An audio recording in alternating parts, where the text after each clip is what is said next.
Bienvenue aux 20h, bonsoir à tous. Voici les titres du journal. Le Bénin touché par le Covid-19, déjà 2 cas officiellement enregistrés, la sensibilisation sur les mesures de prévention s'amplifie et la Chine vient en appui au gouvernement avec des kits médicaux pour les analyses de laboratoire.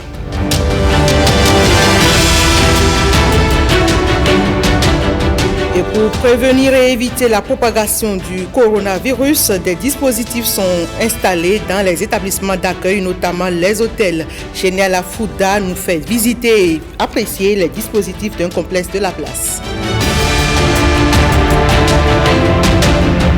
Puis, malgré l'actualité du Covid-19, la mise en route du calendrier électoral pour les municipales et communales 2020 suit son cours. Henri Fatina s'est intéressé à la question du positionnement des femmes sur les listes électorales déposées à la Sénat.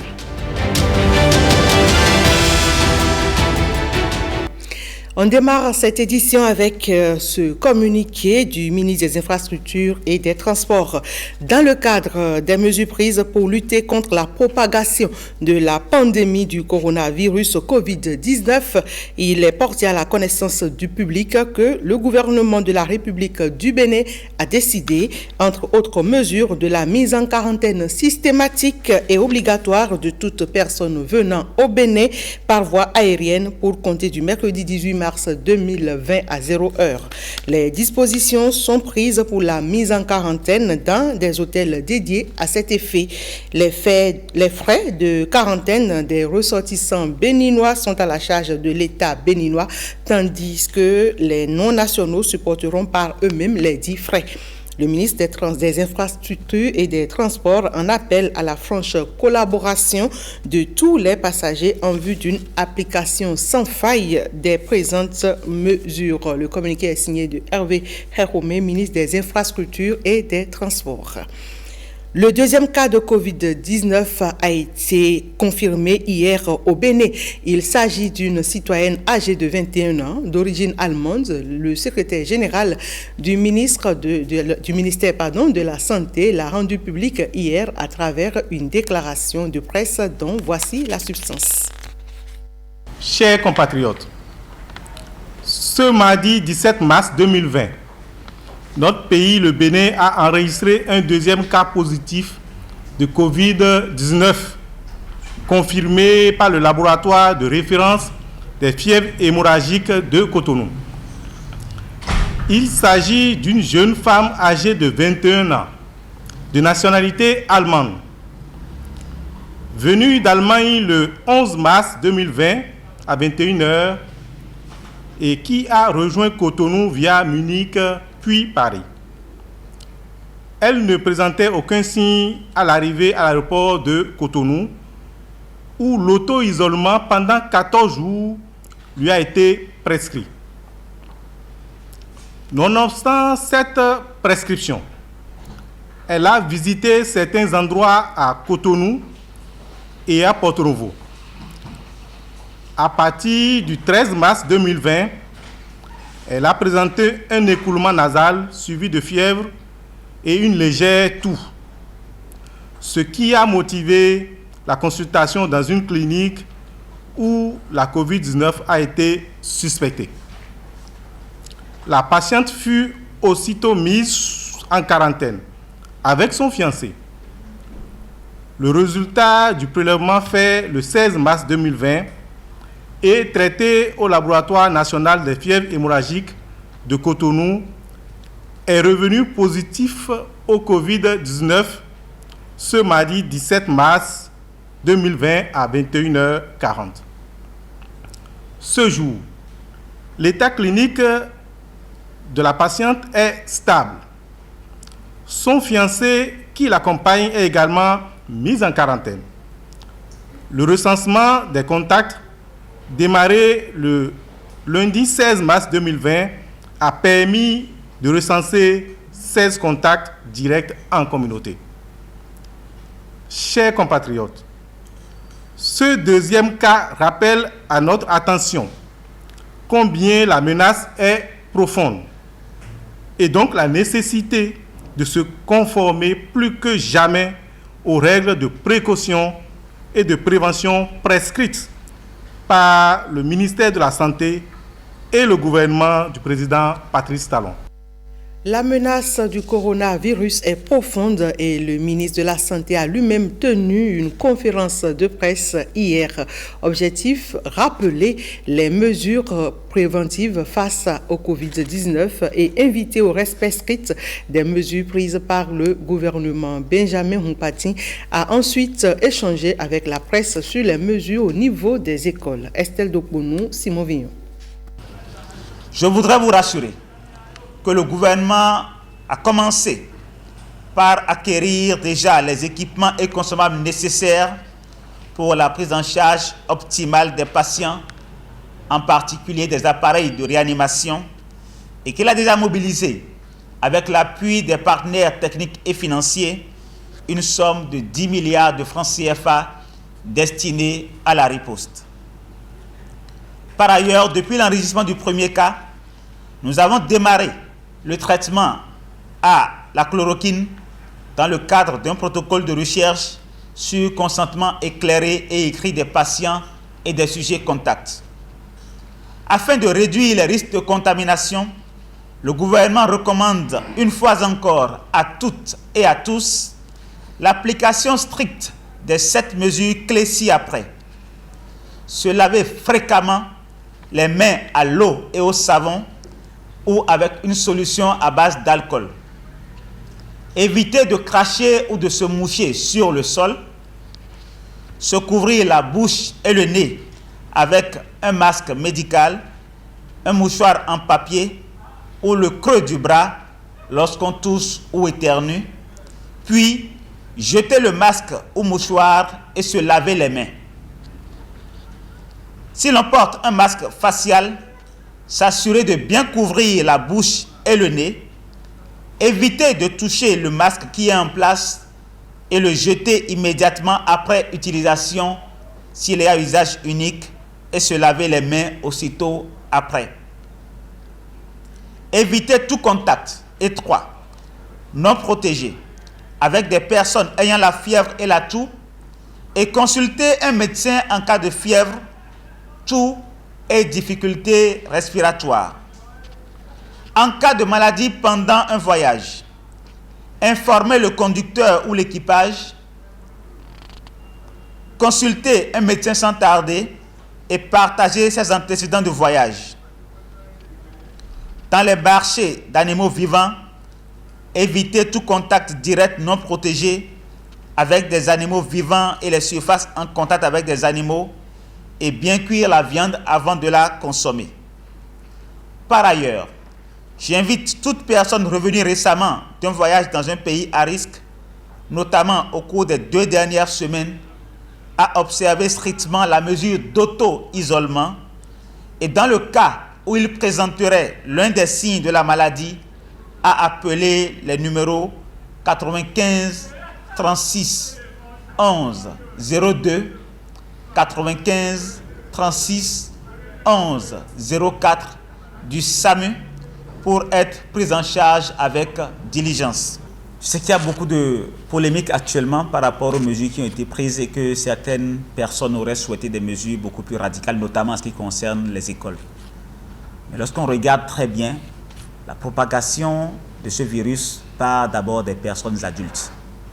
Ce qu'il nous faut faire au niveau de nos écoles, c'est de nous assurer que nos enfants puissent effectivement respecter ces règles d'hygiène, notamment le lavage systématique des mains à l'eau et au savon. Et à cet effet, le gouvernement a instruit les ministères qui s'occupent en charge de l'éducation pour que devant les salles de classe, qu'il y ait des dispositifs de lavage de mains afin qu'on s'assure que chaque enfant se lave les mains en arrivant à l'école, aux heures de pause et avant de partir à la maison. Je pense que c'est de cela qu'il s'agit. Et nos enfants savent si très bien véhiculer le message qui seront les meilleurs vecteurs pour passer la bonne information sur le lavage des mains. Je voudrais encore une fois appeler à la sérénité les parents d'élèves qui s'inquiètent. le gouvernement est là pour protéger toute la population. Et les mesures qui ont été prises en mesurant tous les paramètres nécessaires pour les prendre de façon à ce que la population ne soit pas exposée. Et toutes ces mesures, il faut le rappeler, découlent du Conseil des ministres en sa séance extraordinaire du mardi 17 mars dernier. L'objectif, vous le savez, c'est d'arrêter la propagation au Bénin du coronavirus. Les citoyens rencontrés dans les rues de Cotonou apprécient les dites mesures. Je salue l'initiative du gouvernement béninois. Je pense que c'est très louable parce qu'il faut reconnaître d'abord que pour ce virus qui décime de par le monde entier, c'est déjà un effet très positif en tant que citoyen de savoir que l'État béninois prend ses responsabilités. C'est un conseil des ministres extraordinaire, donc ça témoigne un peu de tout l'intérêt que l'État béninois accorde au sujet. Donc je pense qu'un tel acte permet déjà aux simples citoyens que je suis de comprendre que c'est un mal à prendre au sérieux. Parce que si l'État ne se prononçait pas vraiment là-dessus, on pourrait être dans une banalisation de la chose. C'est salutaire. Il faut saluer le gouvernement pour ses réactions promptes. Et comme je le dis souvent, c'est un messie, c'est un génie. Ça dit, il voit ce que nous voyons tout près ici. Lui voit ça, il voit déjà très loin. Donc quand on voit aujourd'hui, lui voit déjà demain. Et c'est pourquoi il a anticipé. On appelle ça des mesures anticipatives. Eh bien, si on veut vraiment prévenir cette pandémie, je crois que ce sont des dispositions sanitaires que le gouvernement a prises. Et je crois que ce sont de très bonnes décisions.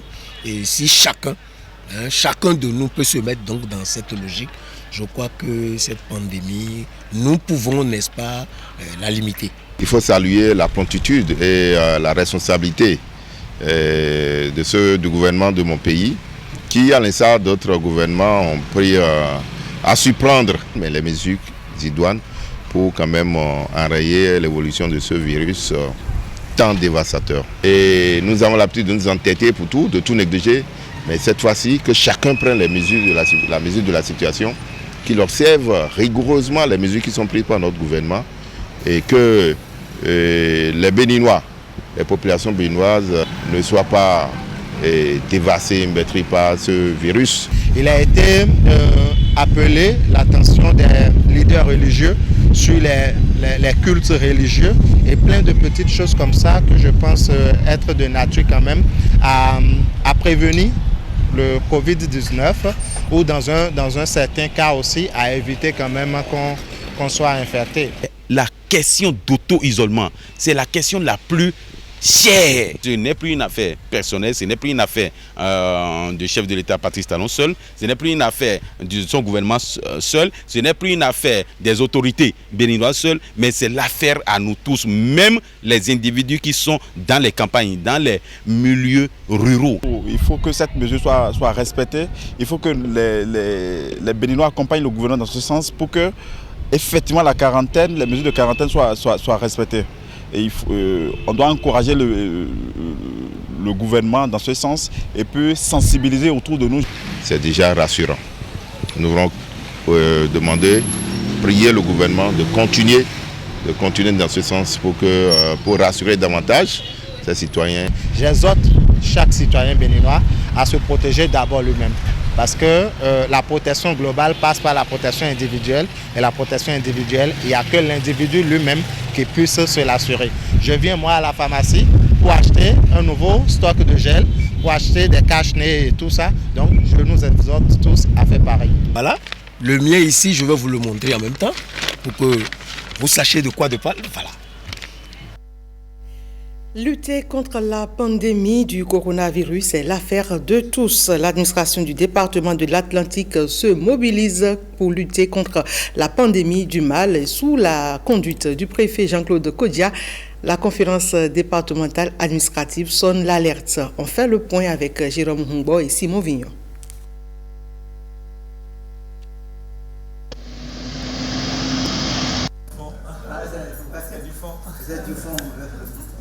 Un exemplaire de kit médical remis au ministre Benjamin Hunkpati. Illustration des nombreux kits offerts par la Chine au Bénin. Il s'agit là de matériels médicaux utilisés par la Chine pour les analyses au laboratoire concernant le Covid-19. Le premier pays touché par le virus apporte son aide au Bénin. C'est aussi une épreuve pour tous les pays, toutes les nations de ce monde, de cette terre. La solidarité est la meilleure solution de dépasser ce moment difficile. C'est pour cette raison l'ambassade de Chine a l'intention d'offrir 1500 échantillons de tests de coronavirus au Bénin. Échantillons très bien utilisés et appréciés en Chine pendant le traitement. Le geste de la Chine est accueilli avec toute la reconnaissance qui lui est due. Il vient marquer la solidarité entre les deux pays, tous décidés à en finir avec le coronavirus, notamment au lendemain de la confirmation d'un deuxième cas de contamination au Bénin. Profiter de l'occasion pour encore une fois exprimer à la République populaire de Chine la solidarité du gouvernement et du peuple béninois avec à sa tête le président Patrice Talon pour l'épreuve qu'elle a eu à traverser et dont heureusement elle est en train d'échapper actuellement. Monsieur l'ambassadeur, vous nous avez annoncé tantôt que hier il y a eu 0 cas de transmission active de nouveaux cas en Chine. Et c'est vraiment heureux. C'est la preuve manifeste que nous pouvons venir à bout de ce virus. Et vous montrer encore l'exemple, comme l'a souligné le directeur général de l'OMS. Maintenant, plus que jamais, nous devons faire preuve de solidarité. Le ministre de la Santé a également reçu les félicitations de l'ambassade de Chine pour les mesures prises par le Conseil des ministres pour éviter la propagation du Covid-19. Benjamin Hongpatin a toutefois invité la population au respect des précautions. Ben voilà, vous venez plutôt de suivre la remise de kits par l'ambassade de Chine au Bénin. Remise de kits pour le traitement ou plutôt la détection de la pandémie du coronavirus. Et nous passons plutôt à la sensibilisation contre le mal qui suit son cours. L'heure donc à la sensibilisation et l'agence pénitentiaire du Bénin, à travers son directeur général, était dans 3 maisons d'arrêt dans l'après-midi du mercredi 18 mars dernier. La délégation est allée sensibiliser les acteurs de ces lieux au respect strict des mesures de prévention au coronavirus. Lavage des mains à l'eau et au savon ou utilisation du gel hydroalcoolique, port de masques et des gants. Un rituel désormais obligatoire à toute personne qui entre dans ces maisons d'arrêt. La riposte contre le coronavirus oblige et le directeur général de l'agence pénitentiaire du Bénin est allé lui-même porter le message de prévention. C'est des mesures contre vous, alors que c'est des mesures pour vous, pour l'intérêt de tout le monde. Les dispositions qui sont prises sur instruction du ministre de la Justice consistent à interdire ou à suspendre les visites aux détenus, histoire de maîtriser, de contenir ce mal. Prison civile de Cotonou, prison civile d'Akromi-Srété, maison d'arrêt de Porte-Novo, 3 lieux sensibles où le respect des mesures prises par le gouvernement doit être strict. À chaque étape, les échanges ont été fructueux, même avec les parents des détenus qui ont eu l'occasion de poser des questions. Par rapport aux dispositions que vous avez prises, il n'y aura plus de visites. Mais il y a un petit problème qui va se poser. J'aimerais que vous trouviez une solution à ça. Parce que nous, les détenus, on se connaît.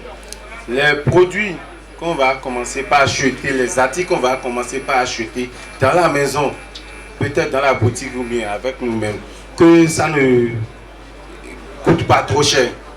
Il y a des appareils que moi je vois à la télé qui sont des caméras thermiques qu'on prend pour placé sur les visiteurs qui peuvent rentrer, qui vont rentrer. Si les visiteurs veulent rentrer, on peut les tester avec cet appareil thermique pour voir s'ils sont positifs. Il y a beaucoup d'autres appareils qui sont commandés.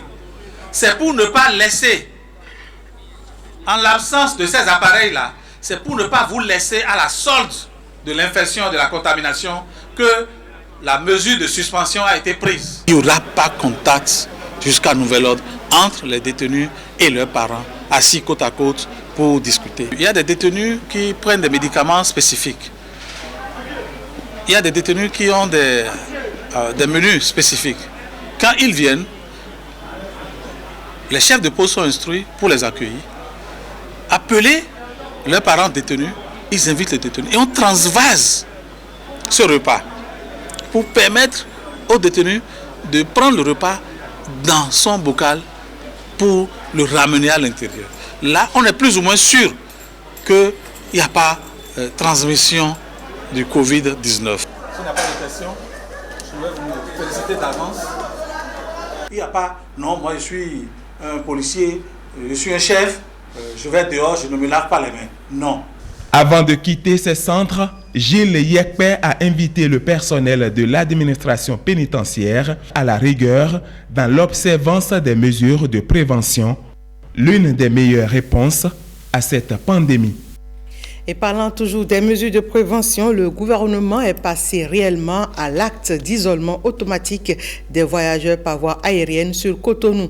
Les premiers ont été accueillis dans la nuit de ce mercredi 18 mars, puis conduits directement dans les hôtels prévus à cet effet.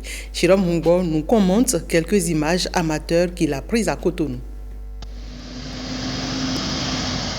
Dans la nuit de ce mercredi 18 mars, un hôtel de Cotonou reçoit les voyageurs de la compagnie Air Ivoire. La mesure gouvernementale d'isolement automatique entre ainsi dans sa phase active. Dans le hall d'attente, une queue de passagers, tous avec des bavettes. Chacun décline son identité, pièce à l'appui et toutes autres informations le concernant.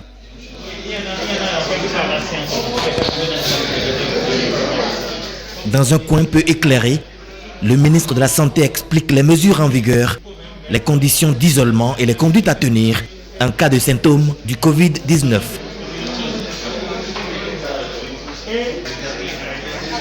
Les mesures d'accueil doivent par conséquent être renforcées. Au nombre des lieux les plus fréquentés, les hôtels. En cette période où sévit le coronavirus, nous nous sommes intéressés aux dispositions prises dans un complexe hôtelier de la place pour prévenir les risques de propagation au sein de sa clientèle. Le constat, c'est avec Génial Afouda Moussi Abouka. Bonjour monsieur, bienvenue à Noua Garden. Face au coronavirus, les hôtels prennent des dispositions pour éviter tout risque de contamination. Coronavirus qui est en train de sévir. Merci. Ok, je vous en prie. Je vais vous désinfecter.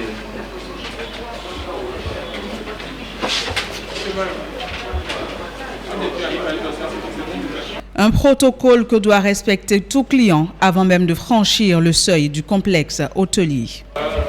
Par mesure préventive, nous avons voulu, dès l'arrivée de nos clients à l'hôtel, leur donner un masque pour se protéger, y compris le gel pour se désinfecter les mains, dans le but de ne pas contaminer. Si d'éventuels ces clients étaient déjà atteints, les autres clients qui étaient sains. Après l'étape des règles d'hygiène, le client doit ensuite remplir un formulaire. Il s'agit de la fiche de police. Lorsque un client vient, nous prenons toutes les informations du client que nous rapportons après à la police des hôtels. Une paperasse habituelle donc dans les hôtels, mais cette fois-ci, un accent particulier est mis sur la provenance du client. On prend les passeports, on a une discussion avec le client pour savoir, côté professionnel, pour savoir d'où il provient, s'il était déjà dans le pays. Tout un dispositif inhabituel donc pour ces clients qui ne semblent pas gênés par la nouvelle routine. Et ça c'est normal, je pense que c'est ce qu'il faut faire.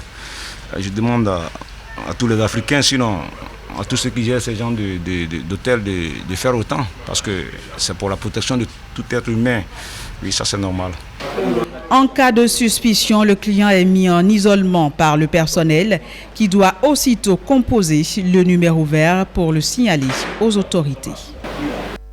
La pandémie du coronavirus met seulement le monde en alerte, mais aussi à l'arrêt.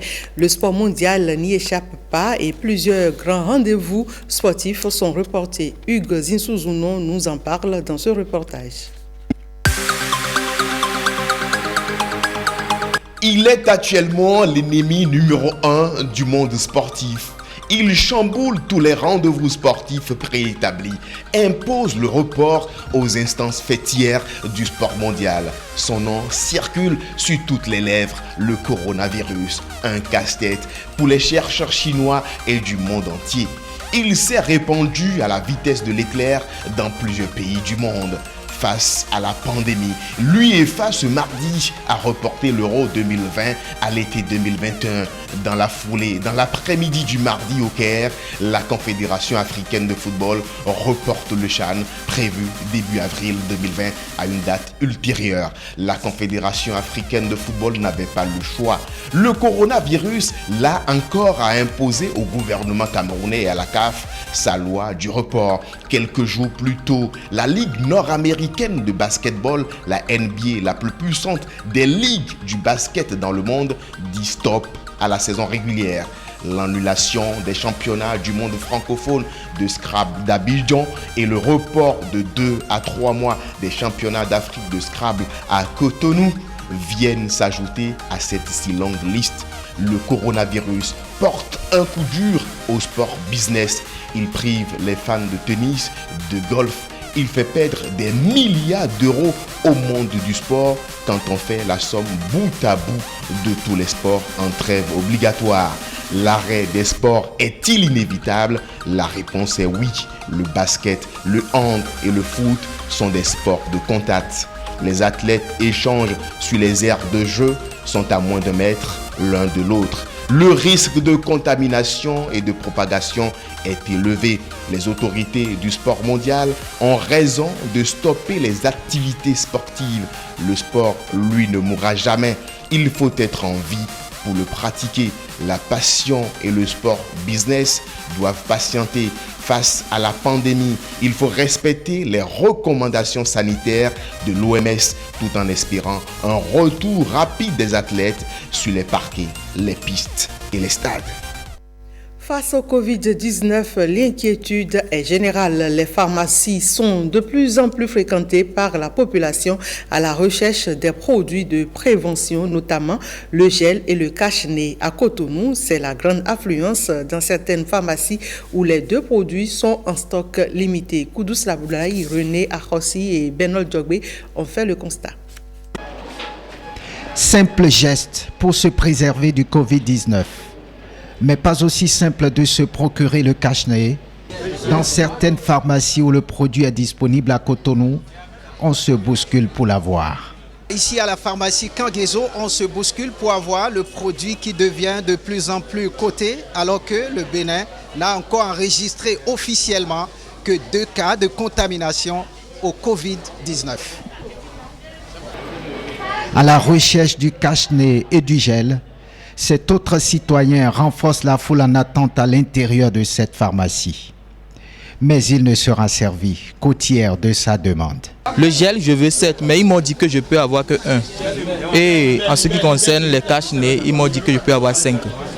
L'offre ne couvre pas la demande et les pharmaciens ont leur stratégie pour gérer la situation. Lorsque la demande est supérieure à l'offre, ça fait que les produits augmentent de prix. En fait, nos fournisseurs, lorsque nous nous rapprochons d'eux pour avoir les produits, pour avoir les cache-nez et autres, ils nous informent que le prix a augmenté, a doublé, parfois triplé. Nous, au vu du fait que nous devons satisfaire nos clients, nous sommes obligés de prendre à ces prix très élevés et forcément c'est le consommateur final qui se retrouve à payer le surplus. Le prix des deux produits est passé au double. Certains s'en plaignent. Il faut penser aux adultes qui n'ont pas assez de moyens pour qu'ils puissent quand même s'en procurer parce que, étant entendu que ça participe à notre protection. Donc, permettez aux gens de l'avoir facilement. Pour l'heure, Ces 2 produits de prévention contre le coronavirus se font rares et les pharmacies, elles, ne désemplissent pas. L'épidémie du coronavirus a touché le Bénin avec 2 cas enregistrés à la date du 18 mars à temps trouble, mesure exceptionnelle du gouvernement, notamment après le Conseil des ministres extraordinaire du mardi dernier. Mais surtout, ce sont les Béninois eux-mêmes qui se mobilisent pour accompagner les pouvoirs publics. À cet effet, artistes, acteurs politiques, opérateurs économiques, membres de la société civile, de nombreuses voix influentes s'élèvent pour sensibiliser les Béninois sur le respect des gestes utiles. Nicanor Kovi et Alexis Kunom ont recueilli des propos de quelques-uns dans cet élément. Chers concitoyens béninois, le coronavirus tue les hommes noirs, les femmes noires, les noirs en général, les Africains. Ne croyez pas ce qu'on vous dit. Ça n'épargne personne. C'est une pandémie qui n'épargne personne. Les signes, c'est globalement un état grippal. Vous sentez comme la grippe, les maux de gorge qui irritent, le rhume, la toux, tousser dans le creux de votre bras et alerter tout de suite le centre de santé le plus proche pour qu'on vous indique comment prendre les mesures d'isolement à votre endroit. Je salue les mesures prises par le gouvernement du président Patrice Talon en amont au Covid-19, au premier cas de Covid-19. Puis, je salue les mesures prises par le gouvernement en aval au premier cas du Covid-19, c'est-à-dire je salue les mesures prises à l'issue du Conseil extraordinaire des ministres du mardi dernier. Je crois qu'il va falloir que chacun de nous puisse suivre ces mesures proposées par le gouvernement. Nous devons chacun à notre niveau être des agents de sensibilisation, des agents qui aide les autres à se prémunir contre le coronavirus. Et comme je le dis, c'est une responsabilité personnelle, individuelle et collective. Mais commençons par faire de la prévention à notre niveau. Se laver les mains, presque toutes les heures. C'est pas difficile. Mouiller la main, prendre le savon, passer le savon entre les doigts, les mains, la surface, bien, se rincer avec une serviette propre et protéger vos enfants. Et à nos mamans qui préparent dans les restaurants, se couvrir. Pour le moment, si on n'a pas tout le matériel qu'il faut, prenez un linge propre et se couvrir. Ne pas parler lorsque vous préparez. Ce que nous, on a l'habitude de dire aux fidèles musulmans, premièrement, c'est la prière. La prière, demander à Dieu à ce que cette maladie s'éloigne de notre pays, de nos populations. Secondo, prier ne veut pas dire d'abandonner, de prendre les précautions. Les premières précautions en ce qui concerne les fidèles musulmans, je suis musulman, il est demandé à chaque imam de déposer un récipient devant la mosquée avec de l'eau et du savon. Un musulman qui rentre dans la mosquée, avant de rentrer, doit laver proprement ses mains. S'il sort de la mosquée, même chose. Maintenant, nous avons l'habitude de se coller pour faire la prière désormais. Il faut une espace, je crois, de 1 mètre au moins. Je nous invite, y compris moi-même, tous les citoyens, je nous invite à un respect strict de ces mesures-là. Pourquoi ? Pour nous éviter simplement des mesures restrictives plus importantes les jours et semaines à venir. Parce que si nous respectons ces mesures-là de nos autorités sanitaires, nous nous donnons une chance, n'est-ce pas, de combattre ce phénomène, ce virus-là. Et je ne vais pas m'en arrêter là, je vais, pour finir, inviter les chefs quartiers et les chefs de village à prendre la mesure des enjeux et à aider le pouvoir central à relayer, en tout cas, à aider le pouvoir central et relayer ces mesures-là à la base dans nos langues locales. Nous lançons cet appel, un vibrant appel à tout le monde. Et je dois profiter, en ce qui me concerne, adresser ce message à tous mes artisans, partout où ils sont installés, à respecter rigoureusement les consignes données par le gouvernement. De même, étant donné que nous sommes dans le monde des sportifs, le monde de la famille sportive en ce qui concerne la fédération, je profite également pour le dire, c'est encore des moments de regroupement de nos associations dans les week-ends, notamment les samedis et les dimanches. Essayons de respecter rigoureusement, si possible, évitons ces rassemblements à travers nos clubs de sport, pourquoi pas, pour que nous soyons épargnés de ce virus, un virus que nous demandons au Seigneur de nous épargner vraiment, véritablement. Prière, d'accord, mais observons nous-mêmes déjà les recommandations qui sont de fortes prières déjà. Et vous savez que même au niveau des églises, il y a des limites maintenant. Et je voudrais d'abord, avant d'adresser mes prières au peuple béninois, inviter mes frères croyants, quelle que soit la confession religieuse, à observer strictement les mesures prescrites. La prière, oui. Notre foi en notre Dieu Tout-Puissant, Créateur du ciel et de la terre, ne doit pas nous conduire à manquer de bon sens, à manquer d'intelligence, à manquer de responsabilité face au fléau qu'il faut prendre très au sérieux. Donc, prenez conscience, le mal existe, la pandémie existe. Attention à nous. Sauvons nos têtes, sauvons nos vies, c'est de respecter les consignes données. L'actualité dans ce 20h, c'est aussi de la politique avec notamment les préparatifs pour les municipales et communales 2020.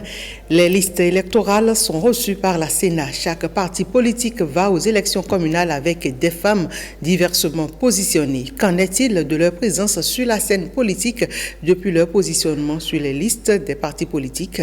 Henri Fatina aborde le sujet dans ce reportage. Les partis politiques engagés pour le moment à participer aux élections communales devront mobiliser au total 32 670 candidats, soit 3 630 inscrits sur chaque liste envoyée par les états-majors des partis politiques. Même si les investigations n'ont pas permis de connaître le taux de femmes sur les listes, il faut reconnaître qu'elles y sont quand même positionnées. Je loue l'effort de ces dirigeants du parti politique qui ont positionné des femmes sur les listes pouvant aller aux élections, mais je dis qu'il reste encore à faire. Il est admis que les femmes jouent un rôle social certain. Cependant, les femmes leaders jugent que ce rôle va au-delà du social. La présence effective des femmes dans les instances de prise de décision, c'est un gage de bonne gouvernance, un gage de développement sûr pour la communauté à la base. Cette capacité des femmes candidates sera mise à épreuve après l'étape du positionnement. Après le positionnement, le grand travail commence parce qu'il y a énormément de pression. Nous savons aujourd'hui le poids de l'argent dans la politique et cela constitue un grand frein pour les femmes parce que les femmes n'ont pas toujours les reins solides financièrement comme les hommes. La réalité doit être surmontée par les femmes leaders engagées en politique au Bénin. Nous avons besoin d'être accompagnés financièrement déjà par notre parti politique et d'être soutenus également par notre entourage, nos amis, notre famille. Le soutien peut ne pas être financier. Oui, pour celles qui sont déjà positionnées et bien positionnées, je souhaite que les responsables de partis politiques les accompagnent. C'est du point de vue financier, c'est du point de vue coaching, c'est du point de vue action de grande visibilité pour que les populations comprennent effectivement qu'avec la femme, on peut aller de l'avant. Avec la femme, on peut aussi bien gérer la cité.